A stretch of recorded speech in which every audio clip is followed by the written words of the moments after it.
जैसे कोई भी कंट्री है, कोई परिवार है, आपकी फैमिली है, तो फैमिली बिना रूल्स के चलती है क्या? There must be some rules, right? कुछ रूल होना चाहिए, नहीं होना चाहिए?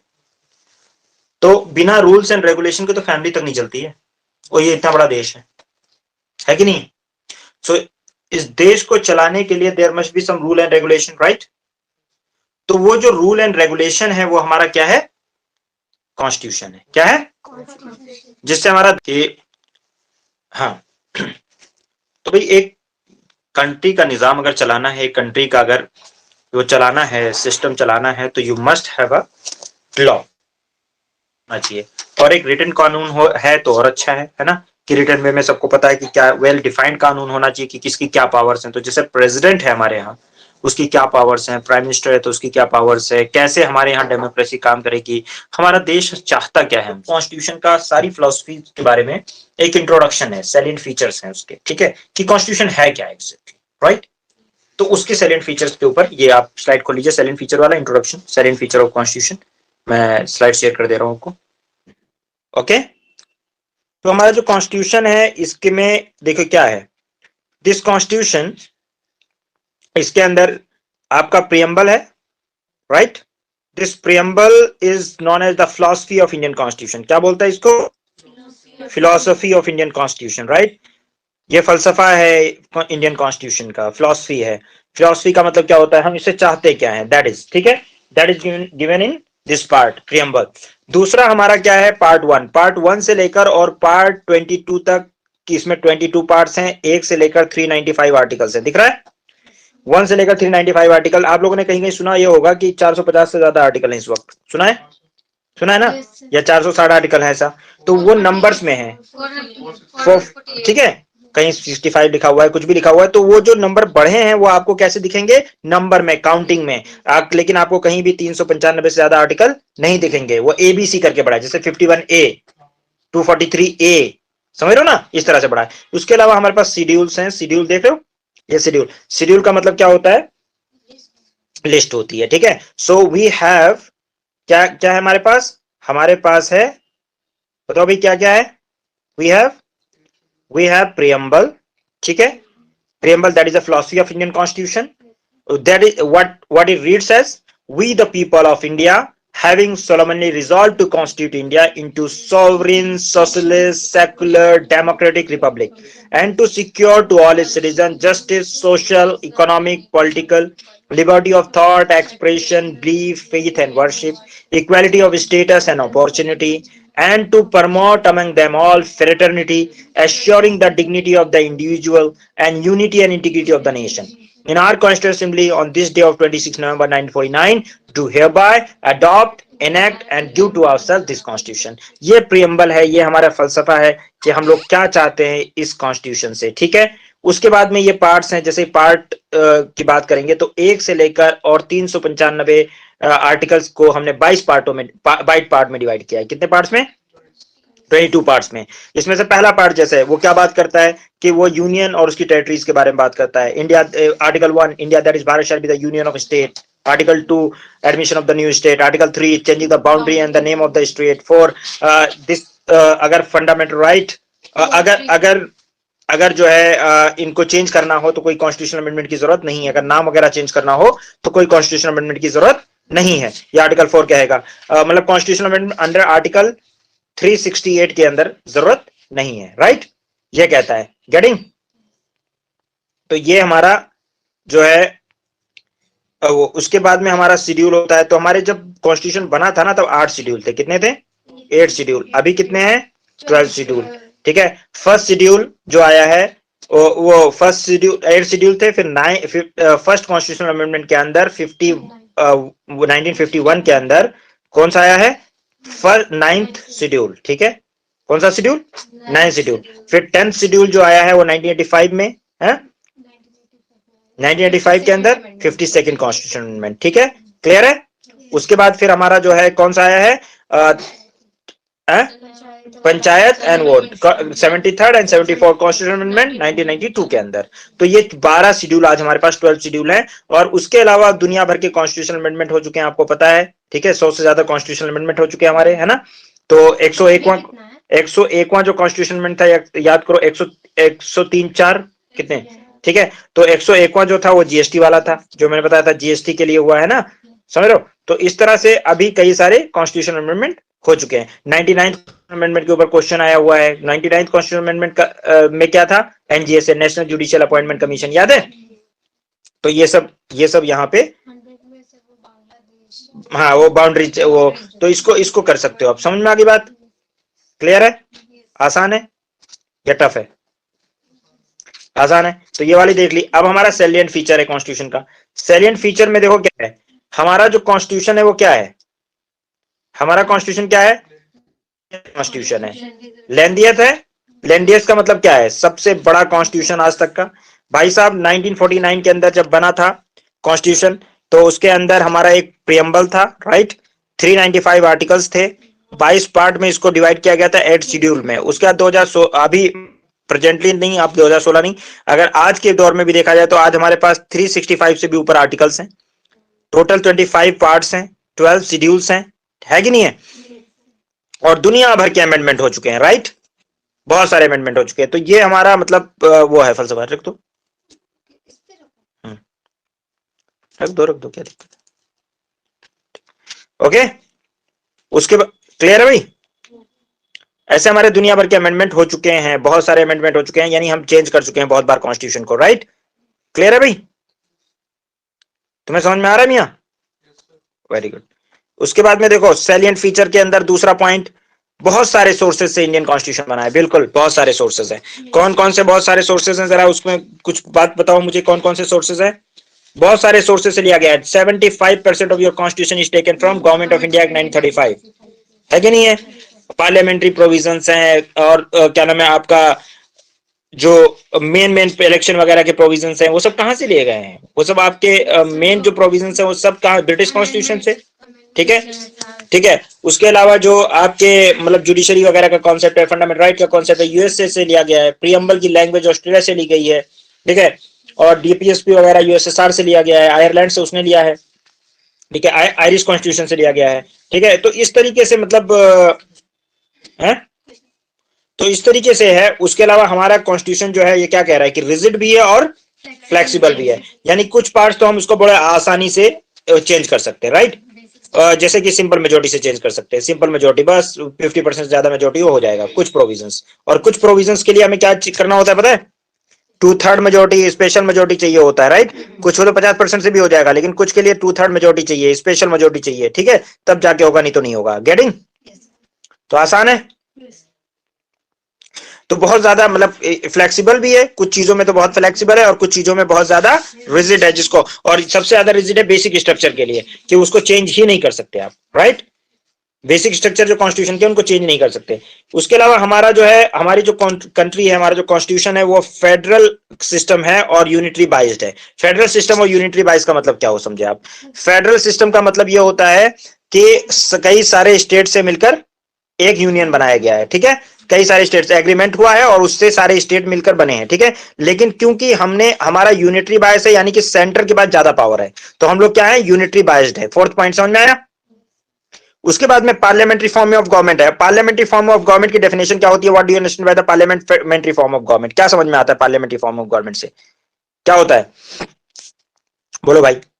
पार्लियामेंट्री सिस्टम ऑफ गवर्नमेंट वो होता है जहां लेजिस्लेचर को एग्जीक्यूटिव रिस्पॉन्सिबल हो, लेजिस्लेचर को एग्जीक्यूटिव रिस्पॉन्सिबल हो। कौन, लेजिस्लेचर कौन है, पार्लियामेंट, या ठीक है, पार्लियामेंट। उसको रिस्पॉन्सिबल कौन है, या लोकसभा इन पर्टिकुलर, ठीक है, उसको कौन है, काउंसिल ऑफ मिनिस्टर रिस्पॉन्सिबल है। तो हमारे यहाँ रिस्पॉन्सिबल है, तो हमारी पार्लियामेंट्री सिस्टम ऑफ गवर्नमेंट कहेंगे हम, ठीक है। हमारे यहाँ पे देखो पार्लियामेंट सॉवरेनिटी है, लेकिन जुडिशियल सुप्रीमेसी है। देखो पार्लियामेंट कुछ भी लॉ बना सकता है, वो सॉवरेन है, लेकिन पूरी तरह सॉवरेन नहीं है, वहां पे भी चेक एंड बैलेंस लगा रहता है। सुप्रीम कोर्ट का जो है वो जुडिशियल सुप्रीमेसी किसकी है, सुप्रीम कोर्ट की है। क्यों सुप्रीम कोर्ट है, क्योंकि supreme court is not as custodian of the constitution, custodian of constitution है। कॉन्स्टिट्यूशन को जो प्रोटेक्ट करने वाले की पावर है या कॉन्स्टिट्यूशन का जो कस्टोडियन कहा जाता है, किसको कहा जाता है, सुप्रीम कोर्ट को कहा जाता है, ठीक है, एससी को कहा जाता है। हमारे यहाँ इंटीग्रेटेड जुडिशरी है, लेकिन इंडिपेंडेंट जुडिशरी है। क्या है, इंटीग्रेटेड एंड इंडिपेंडेंट जुडिशरी है, यानी कि जुडिशरी को एग्जीक्यूटिव से इंडिपेंडेंट है, राइट। हमारे यहाँ फंडामेंटल राइट्स, देखो मैंने आप लोगों को फंडामेंटल राइट्स के बारे में काफी बार बताया है, and that is very very important that you must know. तो हमारे यहाँ पे जो देखो फंडामेंटल राइट्स, फंडामेंटल राइट में हमारा part 3 of Indian constitution is talk about fundamental rights. 6 fundamental rights है हमारे यहाँ। कितने राइट्स हैं? 6 फंडामेंटल राइट्स हैं, जिसमें से पहला जो राइट है, right to equality, article 14 to 18 to equality, ठीक है। वैसे ये जो पार्ट 3 शुरू होता है वो आर्टिकल 12 से लेकर और 35 तक है। 12 में डेफिनेशन ऑफ स्टेट है और 13 के अंदर वैलिडिटी ऑफ लॉ है। क्या है? लॉ की बात करता है कि कौन से लॉ वैलिड है और कौन से इनवैलिड होंगे। जो भी फंडामेंटल राइट से टकराएगा वो चूर चूर हो जाएगा। ये बात आर्टिकल 13 कहेगा, राइट। लेकिन आर्टिकल 14 से लेकर 18 तक हमारा है राइट टू इक्वालिटी। क्या है? तो आर्टिकल 14 कहता है right to equality, equality before law, equal protection of law. Article 15 कहता है no person should be discriminated on the basis of religion, race, caste, sex, place of birth और any of them, right. उसके बाद में article जो है आपका उसके बाद में freedom of right to freedom, freedom जो है आर्टिकल 319 से लेकर 22 तक। ये क्या बोलेगा? 19 से लेकर 22 तक ये बोलता है freedom of speech, expression, assembly, association, movement, residence, ठीक है, ये बोलेगा। अच्छा, आर्टिकल 14 में क्या है? अच्छा, 14 में क्या है? राइट टू इक्वालिटी, यानी राइट टू इक्वालिटी, तो equality before law, equal protection. No person should be discriminated on the basis of religion, race, caste, sex, place of birth और any of them, article 15। Article 16 in the matter of public employment और article 17 untouchability, article 18 abolition of title. Article 19 से लेकर 22 तक। 19 जो है वो क्या बोलेगा? Right to freedom of speech, expression, assembly, association, movement, residence, profession, ठीक है। और आर्टिकल 19(2) से लेकर 19(5) वगैरह सब जितने भी हैं 19 क्लॉज 2 वो सब क्या है? रिस्ट्रिक्शंस हैं, ठीक है, ओके।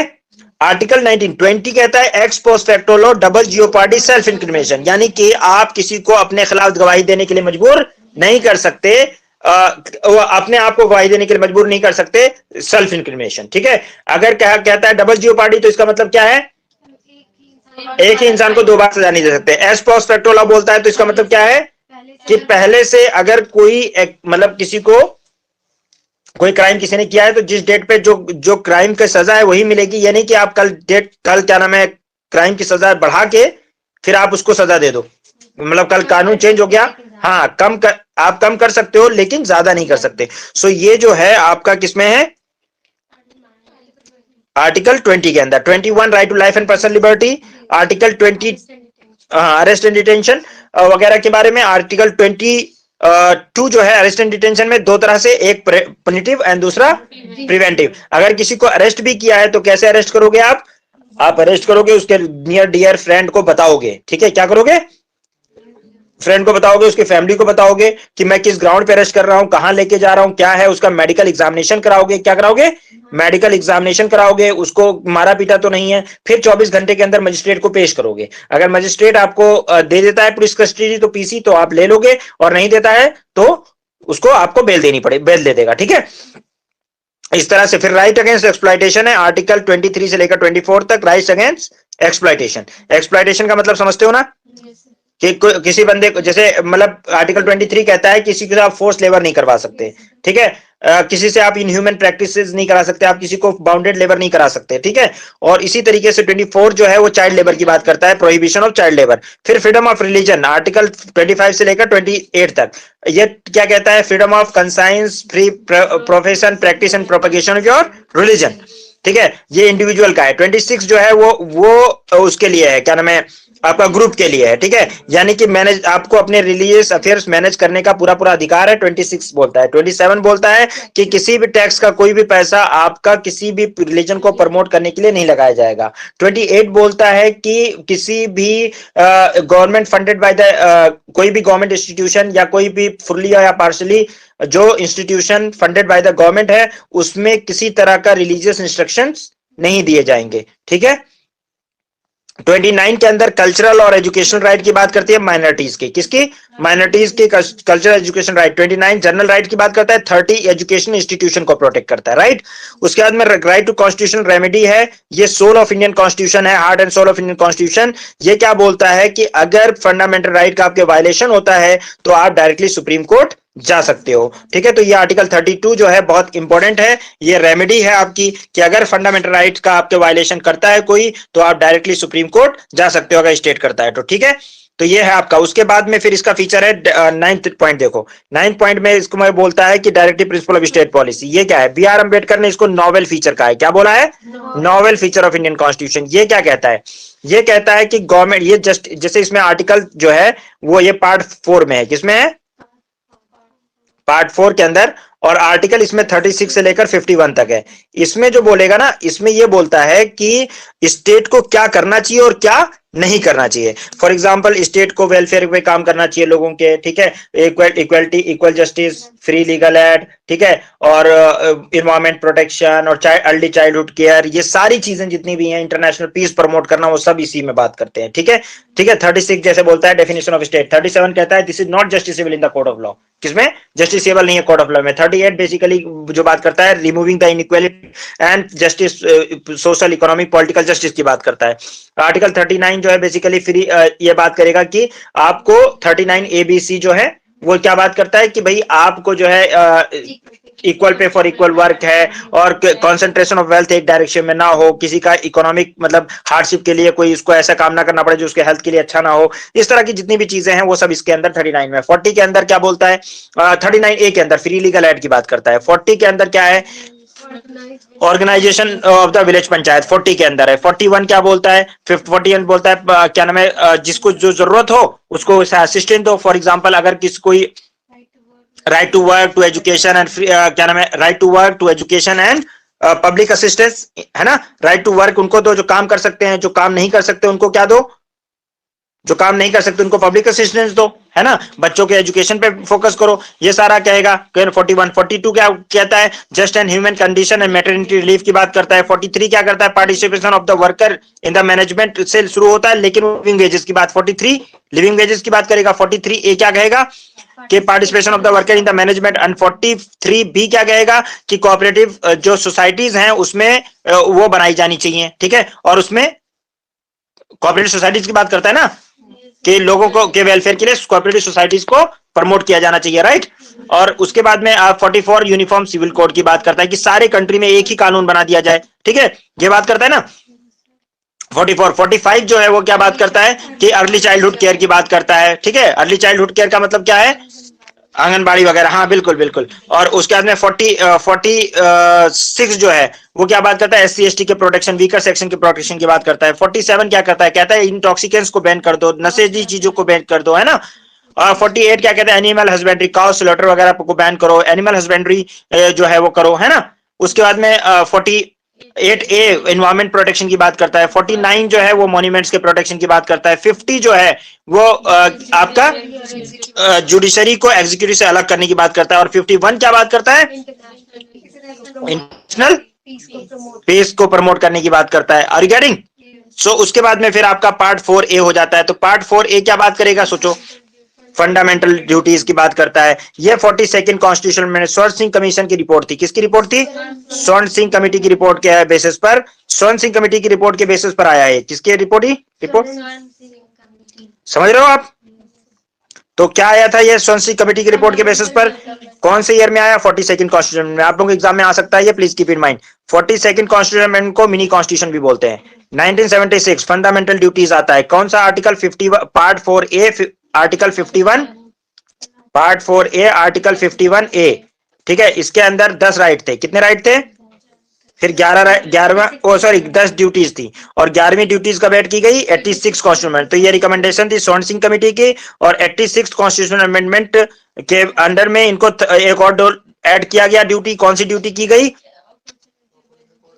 हाँ, कि लोगों को एडुकेट क्या नाम है, शिक्षा भी दिलाई जाए लोगों के। पेरेंट्स का ड्यूटी है कि बच्चों को उनको जितनी जरूरत है उतनी शिक्षा को कम से कम दिलाई जाए, अर्ली अर्ली एजुकेशन पे। ठीक है, सो ये चीज हुई। उसके बाद में आपका फंडामेंटल ड्यूटीज के बाद में आपका आता है, क्योंकि हमारा कंट्री कैसा है, हमारा प्रियम्बल कहता है कि हम सेकुलर हैं, आर्टिकल 25 कहता है कि हम सेकुलर है, आर्टिकल 26 कहता है हम सेकुलर है, आर्टिकल 27 कहता है हम सेकुलर है, आर्टिकल 28 कहता है हम सेकुलर है, ठीक है। तो हम एक सेकुलर स्टेट है, और ये सेकुलरिज्म दो हमारे कॉन्स्टिट्यूशन के अंदर अंदर 42nd कॉन्स्टिट्यूशन अमेंडमेंट के तहत आया 1976 में, लेकिन under article 25, under article 26, under article 27, under article 28 ये बहुत पहले से सेकुलर है, ठीक है। जब से कॉन्स्टिट्यूशन बना है, ओरिजिनली ये सेकुलर कॉन्स्टिट्यूशन है। ऐसा नहीं है कि प्रियम्बल 1976 के अंदर सेकुलर वर्ड जोड़ के इसको सेकुलर बनाया गया है। हमारा वो सिर्फ इसने बताया है कि हमारा कॉन्स्टिट्यूशन सेकुलर है, जबकि ये जो आर्टिकल 25, 26, 27, 28 ये ऑलरेडी उसका सेकुलर फीचर है ये, लेकिन इस सेकुलर होने को जो बताया है, राइट टू फ्रीडम ऑफ जहां रिलीजन है वो सेकुलरिज्म है, वहां वो जो बताना उसको मतलब एक तरह से क्लियरली डिफाइन कर दिया है, या एक तरह से नेचर बता दिया है प्रियम्बल में, क्योंकि नेचर बताने के लिए वैसे भी जस्टिसिएबल नहीं है कोर्ट ऑफ लॉ के अंदर।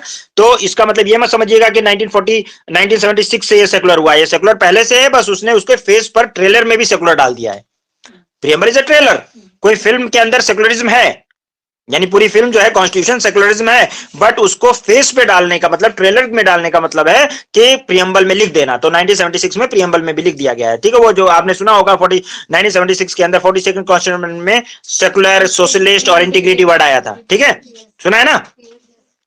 तो ये आ गया। उसके बाद में हमारे यहाँ पे ये जो है इसमें यूनिवर्सल एडल्ट फ्रेंचाइजी, इसका मतलब क्या होता है, इसका मतलब ये होता है कि भाई सब लोगों को वोट देने का अधिकार है, जो भी 18 साल से ऊपर का है, ठीक है, सारे लोगों को, irrespective of their education, irrespective of their क्या नाम है रिलीजन, रेस, कास्ट, सेक्स, कुछ भी, ठीक है, वो भी 18 साल का है, उन सबको वोट देने का अधिकार है। हमारे यहाँ डुअल सिटीजनशिप नहीं है, जैसे अमेरिका के अंदर डुअल सिटीजनशिप है हमारे यहाँ, क्योंकि वहां पे स्टेट का अलग सिटीजन होता है और उसका क्या नाम है अमेरिका का सिटीजन अलग होता है। हमारे यहाँ सिंगल सिटीजनशिप का कॉन्सेप्ट है। हमारे यहाँ जो इंडिया का सिटीजन है, वो स्टेट का सिटीजन है, वो भी इंडिया का सिटीजन है, ठीक है। तो हमारे यहाँ डुअल सिटीजनशिप का कॉन्सेप्ट नहीं है।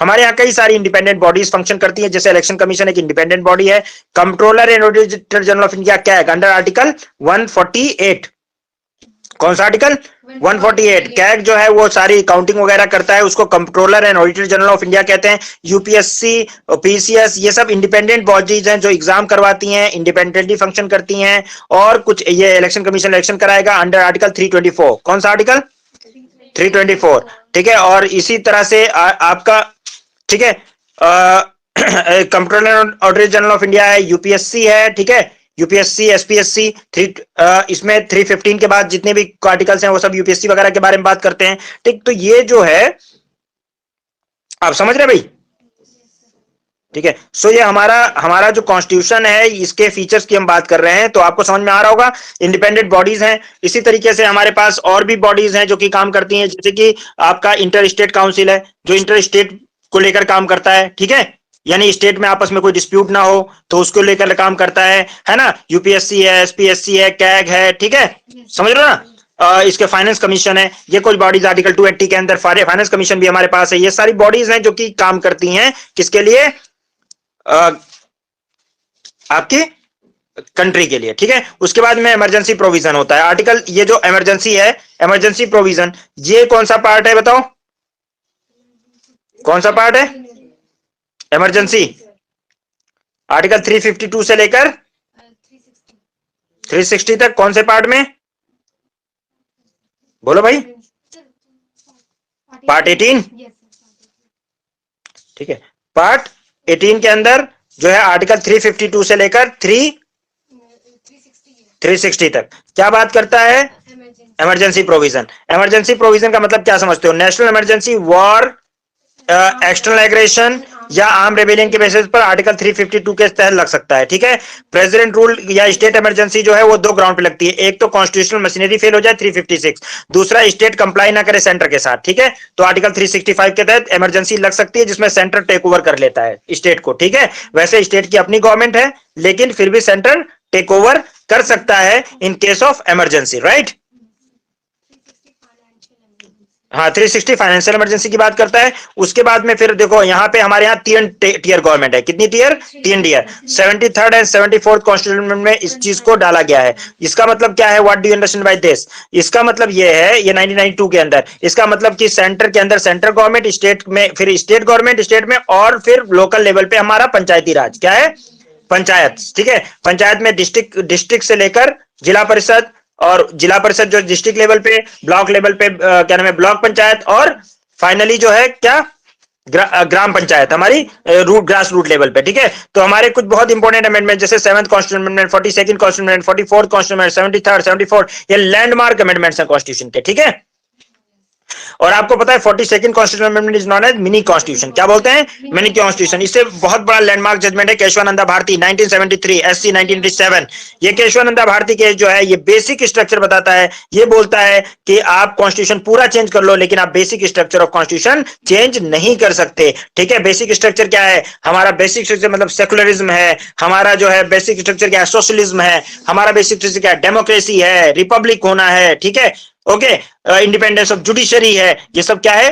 बेसिक स्ट्रक्चर ऑफ कॉन्स्टिट्यूशन है। क्या केशवानंदा भारती केस में इसको एक preamble is not a part of constitution, is a part of constitution. उससे पहले यह था कि प्रियम्बल वेरी वेरी यूनियन में कहा गया था कि not a part of constitution. तो इसमें केशवानंदा भारती ने कह दिया कि नहीं, this is a part of constitution, preamble can be amended because preamble itself is not a basic structure, but the ideas in the preamble are basic structure. So if you are changing it, it is not justiciable in the code of law. So if you are changing it, it doesn't matter.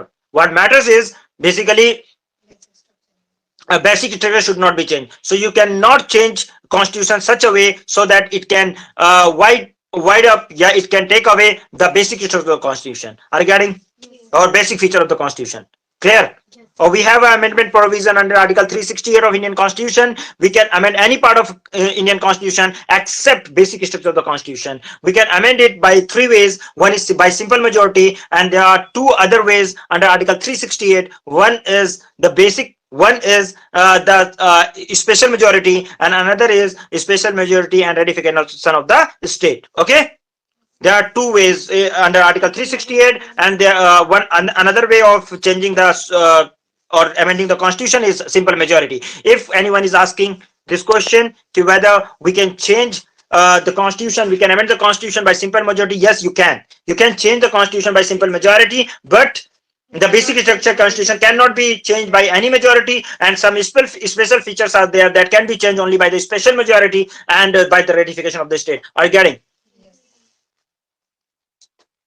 ठीक है, इसी में पूरा constitution बयान कर दिया भाई मैंने।